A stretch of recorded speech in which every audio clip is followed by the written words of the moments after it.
Good. Hello. Thank you all so much for watching. I'm really excited about this week's Sunday case study because we're looking at Arthur Leigh Allen, the prime suspect in the Zodiac Killer case. It's still ongoing, although this man has died. This week we are looking at his palm print. Whether or not he is the Zodiac Killer or not is something that I'm going to try to kind of find out a bit more about in this video. Can palmistry reveal us some more clues as to whether or not Arthur Leigh Allen was in fact the Zodiac Killer? Now, normally I get to look at pretty blurry images of celebrities. Obviously, if this person, whether he did or didn't commit these murders, it's not a good thing that he became famous for, being the killer or not, but it is fascinating. And in this video, I'm going to be I'm going to find out really what can palmistry reveal about this person, and can it reveal to us whether or not he in fact was the Zodiac Killer. So what I've done here is just kind of label each of his fingerprints here. So in a little bit, I'm going to be explaining his life lesson and life purpose. Now, that's not to say I'm explaining the life lesson and life purpose of a serial killer. I'm not saying he is the Zodiac Killer, but I'm going to be certainly looking at Arthur Leigh Allen's life purpose and life lesson and really try to understand whether or not that aligns with what he did or didn't do, what he may or may not have done. But first of all, I'm going to be looking at the chirognomy. I'm going to be looking at his hand shape and fingers and really try and understand a bit more about his personality and his psychology. So the first things first, when I'm looking at this person's hands here, it's a fire hand. There's no doubt about that to me. This is a sensual hand. Now, if you want to know what I mean by that in greater detail, check out my blog on my website, the 12 hand types in palmistry. But I will summarize here that sensual hands, obviously, like the name suggests, are fairly indulgent. They are drawn more towards the material, the worldly, earthly, bodily desires, pleasures. They are often trying really to make a good amount of money, a lot of money. They are drawn to money, and that's because in with a sensual hand, there's often quite a lot of desire, and obviously the negatives to having a lot of desire is if you cannot control your urges, there is an issue there in terms of what that might, have with your actions, on your actions, your ability to control your actions. Sensual hands are often highly charismatic. They're great talkers. They're very persuasive, often very manipulative. They understand the human condition. They know what people like and don't like. They're the kinds of people that might end up being circus showmen, or um, they end up in entertainment industries, end up being kind of big music moguls, like Harvey Weinstein. He was a sensual hand, a kind of a classic, sensual hand. Now, that's not to say that all sensual hands end up as kind of overly indulgent creeps. There are obviously good and bad when it comes to all hand types, but that's just to kind of give you something of a lowdown. Now, when I look at Arthur Leigh Allen's hands here, I don't see a tremendous amount of desire. There is quite a lot of it, and there's also quite a lot of imagination as well. There is a strong personality, a big personality. He's very jovial. There is a lot of charisma here. Being a fire hand, he's kind of instinctive. He thinks on his feet. He's a doer. Certainly, that's not to say that he's not clever, because he absolutely is. But fire hands are certainly um, very passionate, and as such, very kind of urge-driven, desire-driven anyway. So to be a sensual fire hand increases those urges, increases desire. So if there isn't the capability of control, self-restraint, there's an issue there, potentially. Now, when I look at Arthur Leigh Allen's fingers, this is where it gets interesting for me, because we're looking at the individual pillars of our psychology when we look at the fingers. And to me, I don't know if you've noticed this already, his left hand is very different to his right hand in terms of the alignment of his fingers. Even where his fingers are set, notice how the right hand is a lot higher. When it comes to Mercury, the left hand slopes down more. So if we start with Mercury, this increases internally his insecurities, his um, ability to understand his own emotional framework. Apollo is very long. It is longer on the right hand, which means there's a development of his feeling about public opinion, and also with how creative he's been. He's developed his creative abilities as well. Saturn is fairly well aligned on both hands. I mean, it's the straightest finger. Apollo, it's hard to actually see in this print here, but it's actually quite crooked, and this is his idea of his world. Whereas Jupiter is his idea of himself, and both of these are a bit crooked, which doesn't bode well. And this is all on the left hand. The right hand, the fingers are a lot straighter. Jupiter's a little bit crooked, but for the most part, they're fairly straight on the right hand, which shows us that externally he presents his psychology as healthy. He's presenting himself as much psychologically healthier than he actually is. And I find that very interesting because that's not normally the case when I look at just about anyone's hands. Normally, I don't come across this, and this for me is quite a telltale sign of someone who is, I wouldn't say hiding things, but they are masking. Now, the Saturn finger is short.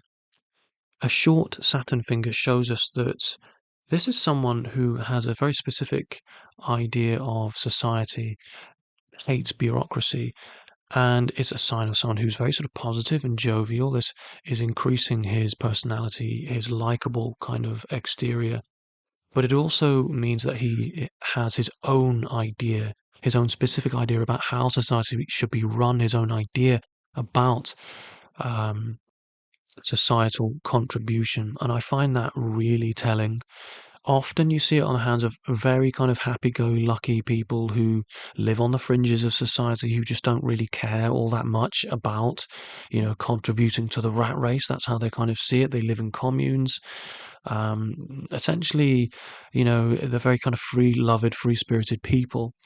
Again, I'm not trying to make out that anyone who has a short Saturn finger is bad, because that's not necessarily the case. You can never diagnose from one sign alone. But when we start to put these things together, we end up with an impression that leads us to something of a more accurate conclusion. Now, Charles Manson had a very short Saturn finger. I'm just going to let that sink in a little bit. The Jupiter finger, notice how it is short. It also leans in quite sharply to Saturn, and this is probably one of the most telling signs of all when it comes to his psychology, because not only does he have an inferiority complex, which is quite obvious, but his idea of himself, it shelters beneath his sense of contribution, his sense of purpose. And that for me is really telling. It shows me that he has a crushed sense of himself. He was likely criticized when he was young. Now, if you are looking for an origin story in a serial killer, we kind of have it right there. And for me, the obvious kind of go-to as to how and why that's occurred, because when I look at the fingers, and that's what I do first of all, I look at the cause before I look at the effect, and the effect is seen in the chirology, and that is in his heart line, which is crashing right down here. On both hands you see it, and on the left hand it's stronger, which shows us that emotionally, internally, he's been affected more by this trauma, this hurt, this disappointment, hurt, upset at a very young age in his life. Again, this is a classic origin story sign of a serial killer. And when we look at the right hand again, things, they look very different. They look a lot healthier. Even the way in which his hand has imprinted onto the paper is a lot neater. One of the signs here, and unfortunately we don't have much when it comes to the thumbs, but the fact that logic is absent entirely in the print is a sign in itself. And this is why looking at prints is just so powerful in palmistry, because sometimes we're looking at what we don't see. The fact that we don't see any imprints when it comes to where the fingers emerge from the palms on the left hand is also telling. There's something of a disconnect between his sense of self between his internal and external world. And also it shows us that in fact the muscles have developed differently on the left hand, and this is often um, seen on the hands of people who play wooden instruments, who play guitars, or in fact use the left and the right hand very differently for a certain purpose. I'm not entirely certain as to why this is the case, but there is a clue here. And certainly for me, what my takeaway is so far that there is a disconnect between his idea of himself internally, his internal world is kind of disconnected from his external. He's not as in touch with his internal self. So I've looked at the chirognomy. Now I'm going to be looking at the dermatoglyphics. I'm going to be looking at the fingerprint patterns as well as this right here as well. This is a complex skin ridge pattern known as a memory loop, and it is always seen on the hands of people who are perceptive, um, who have excellent memory, people who are affected by their long-term memory. People with memory loops are impacted more by their long-term memory. They don't forget things, they hold grudges, and especially childhood traumas, they are going to it's going to affect them more. It's going to manifest in certain ways. It's on the lunar mount as well itself. Actually, is kind of a little bit of a psychic sign as well, having this memory loop. It certainly provides someone with very perceptive abilities. It's certainly seen on the hands of people who have very specific perceptions about the world as well. Remember that Luna is essentially our idea of the world as well. And if we want to, this is why travel lines appear here. It's why when the headline reaches right over and crosses this area, that our decisions affect the lives of many. Essentially, if we want to travel, we have to cross vast expanses of water, and this is what this is because, of course, the moon, after all, affects the tides. So there's a very kind of specific perception when it comes to how his water is affected, if that makes sense. And really, there's a very unique aspect about the moon's pull over him. Now, I mean, I'm not really making much sense there, am I? But mostly the biggest takeaway there is that he has an incredible long-term memory, but certainly a very specific perception and specific imagination. So the only regrettable thing here when it comes to the finger and thumbprints is that I don't have the thumbs, but I do have the fingerprints, and we can draw a lot from this. Now, I'm going to talk about his life lesson first of all. Now, if I was to address this person as one of my clients who are coming to me, I would say that the lowest fingerprints they have are on Mercury and on Jupiter. In fact, what we have low, quite a lot of low fingerprints here. So there's a lot to take away from this. And what this is saying, what this is telling us is that Mercury here and the middle right, the right hand middle finger, Saturn, being the lowest prints here, are revealing to us that this person feels as though what they say doesn't matter, that no one listens to them. And I would advise them to, if this was a client coming to me, obviously if I'd seen everything else, I'm just talking about from the fingerprints perspective here.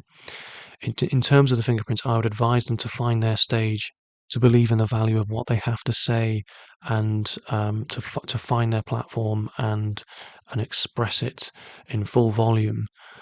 A lot of it's about self-belief and finding a way to speak their message. This person, Arthur Leigh Allen, did not feel as though anyone listened to him. This was, and I'm not talking about the Zodiac Killer here, I'm talking about this person specifically, but you can take away something from this already. This person felt like no one listened to them. This was a common theme and a common obstacle in their life. Now, the Jupiter fingers as well are both loops as well, and so they are also low. which is showing us the right hand Jupiter finger is power, left hand is passion. So we have here responsibility, power, communication, intimacy, and passion. There are lessons to be learned from all of these things for Arthur Leigh Allen. And in terms of his power and passion, his life lesson is all about reclaiming his power. He has or had life lessons to learn when it came to his passion, his desire, his drives, his intensity, as well as how he acted on those. And again, if he were a client to come to me with this life lesson in terms of his fingerprints and just his fingerprints, I would advise that it's important for him to find his passion and to not let others get in the way of his passions, and to reclaim his power, to not let other people get in the way of his dreams and his goals, and to stand up for himself, to believe more in himself. And I think the common takeaway here is belief, self-belief, self-worth. And with that, had Arthur Leigh Allen had more self-belief, I think he would have been able to have avoided a lot of the problems in his life. I mean, you might have your own theories about Arthur Leigh Allen and say, well, no, he wasn't the Zodiac Killer, and actually it was just wrong place, wrong time, and having self-belief has nothing to do with that. But the man had pipe bombs in his basement, and I feel like there's probably quite, I think that's kind of a case study in itself for a psychologist as to why would you have those in your basement? What have you got to prove? What message are you trying to send? What are you compensating for?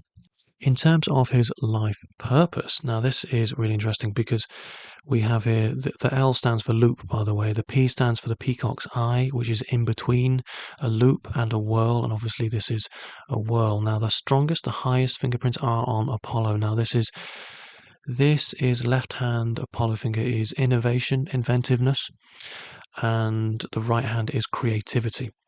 So this is where his purpose is. His purpose was to be both innovative and creative. He was an artist, essentially, in some manner, in some sense. Now, just going back to his life lesson, Ted Bundy had a very similar life lesson. I'm trying not to confirm my own bias here, but again, take away from that what you will. His fingerprints revealed he was also something of an artist as well. Now, obviously, I'm not in any way, I'm not saying that serial killing is an art. I'm not in any way saying that, and I'm not, of course, condoning anyone's actions who wants to do or does do this kind of thing.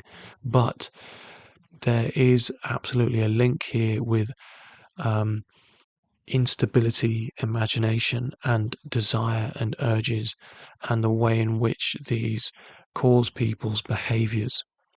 Now, obviously, from what we know about this person, Arthur Leigh Allen, there's nowhere, as far as I'm aware anyway, tell me in the comments below.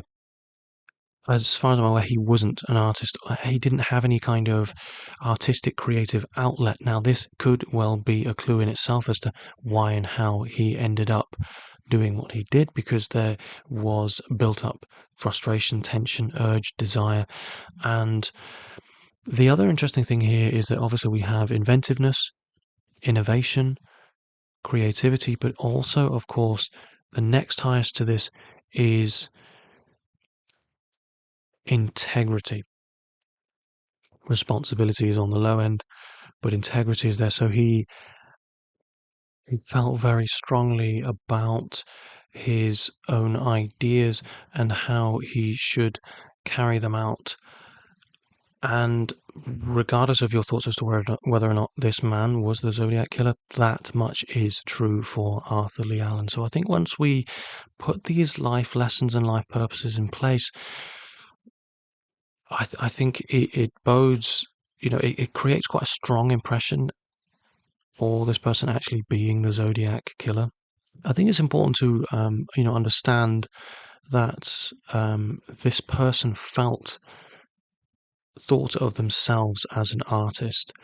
thoughts of, as their work living on as a legacy. That's how they thought of their actions. They were proud of what they had managed to achieve and felt very strongly about, others and how others thought of them and leaving a long-lasting impression. This is a very proud person with a very fragile ego. And we're going to start moving into the chirology here because for me, it's kind of obvious as to what the um, a big trigger for all of this is, and that is right here. There's a strong sense here that this person was, um, I wouldn't say damaged necessarily, but there's certainly a lot of hurt here. And this is absolutely internal. It's far more internal than it is external. It's certainly affected the way in which they live their life, their environment, but much more on an internal level. And when we are affected by a trauma at this kind of age, we carry trauma with us from childhood with us throughout the entirety of our lives. And if we've got a memory loop, this is going to play a significant role on how it impacts on our psychology. Now, if he's not addressed this, if he's masked this, if he's hidden it from the rest of the world, it's going to have to come out some way. It's going to express itself in some way. Now, when it comes to the chirology and trying to assess whether or not someone is um, potentially going to succumb to their deep, dark, imaginative thoughts, I always look to the headline and wonder as to, just how I look at how far this droops into Luna. And actually, it's actually fairly healthy. This is, a pretty healthy headline. The trajectory of the lifeline, it's quite sort of coursing towards a straight path. It's coursing almost towards Luna again, and this is always seen on the hands of people who are absolutely inclined towards their imaginative thoughts, who are drawn, who are guided by their imagination. Again, this is kind of another um, circumstantial hint.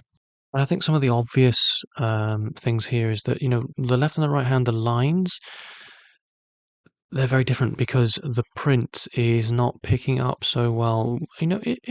Generally speaking, the print on the right hand is better, it's clearer.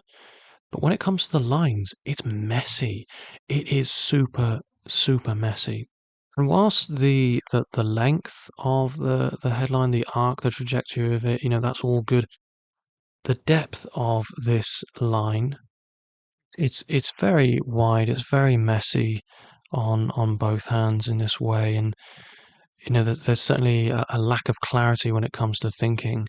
His heart line is, I mean, obviously he's very high cholesterol. What I find really interesting here is that we're not looking at the hands of a psychopath. This is certainly a person who he understood right from wrong. And if this is the hands of the Zodiac, then he just simply enjoyed what he was doing, and probably felt guilty. At the same time, compelled by an idea of, his work as art.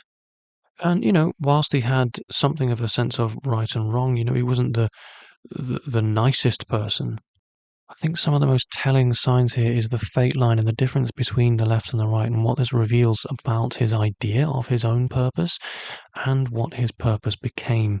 This is some of the most telling information because on the left hand, it attaches itself from low down on the lifeline itself, which I wouldn't say. I'd say this is quite clearly the hands of someone who was working, um, who had to be very independent from a very young age, whose independence arose from his environment that kind of forced him to be independent, who likely had a very kind of physical career. Often a fate line stemming from low down on the lifeline is a sign of someone who was an athlete, and of course he was something of a champion swimmer, and joined the Navy, I believe it was.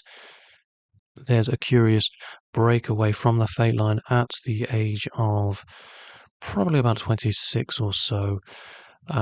which looks to kind of create roots in his own feelings of success. And curiously, around about the age of probably about the age of 20, there's this line here that kind of pulls away from where the head and the lifeline separate. So at this time, he truly became independent and set his own course. There's a line that kind of creeps upwards here and attaches itself to his fate lines, and I feel like there was a decision that was made here. It's pointing towards Apollo. It's his kind of creativity and his idea of happiness and peace and prosperity. So there's something, there's a kind of a transformation here. Again, we're looking at the left hand. So I feel like there was something that he did here which impacted his own idea of his success and his future success. Now, this could well have been the age of which he first um, killed. It could be. It could, in fact, be an age where he felt some great accomplishment towards his own idea of his future success, his own creative abilities. But looking at the right hand and the fate line, it's just a mess. It's just a complete mess, and it seems to hit the headline where the headline has taken a huge shift. This is a development in his way in which he thinks and perceives. This has massively shifted for him. Um, it's very heavy. It's very messy. There's again a struggling of clarity. There's really poor mental health at this age, and it's looking to me about sort of mid-20s. The headline starts to take quite a heavy kind of plunge into Luna, although it doesn't appear to reach that far into it. That doesn't necessarily mean that he's not relying or um, having developed some imaginative, dark fantasy type of thoughts. He's just not sort of planning ahead. He's reacting and responding more kind of in the moment. As I mentioned, he's a doer rather than a thinker. And if in fact his fingers were longer, he'd probably have more of a capability of controlling his feelings and his desires. I think as well, look at just how messy the print has come out when it comes to Lower Luna, when it comes to Venus as well. It's very blotchy. Now, there's a tremendous amount of influence coming from the family ring on the left hand. This is again another kind of sign that he was deeply affected and perhaps even scarred by a family influence in some way inherently. Just look at the beginning of his life here. I mean, it's non-existent. Again, there's something to be said for this. It's a complete disaster. His life has no stability in his early years, no guidance, no love. There's it's tremendous. It's fraught with stress, upheaval, and a lack of affection. His heart line appears a different curvature to that on his left, which is showing us that again he presents himself emotionally very different in public. He's a lot colder than he actually appears. He appears to be, this kind of loving person, and that's not to say that he wasn't capable of love, but um, he was a lot colder, a lot more insensitive than he let on. In medieval palmistry, a right hand that looks something like this, in terms of his fate line, is they would say that he was a criminal. This shows an absolute lack of um, contribution to society, an absolute lack of purpose. This is the sign of a vagabond, a rogue, and I feel like although that's not entirely accurate, there is something that we can take away from that. There was something similar to heartbreak at, I would probably put it down to maybe 42. There was something here that really created tremendous hurt here.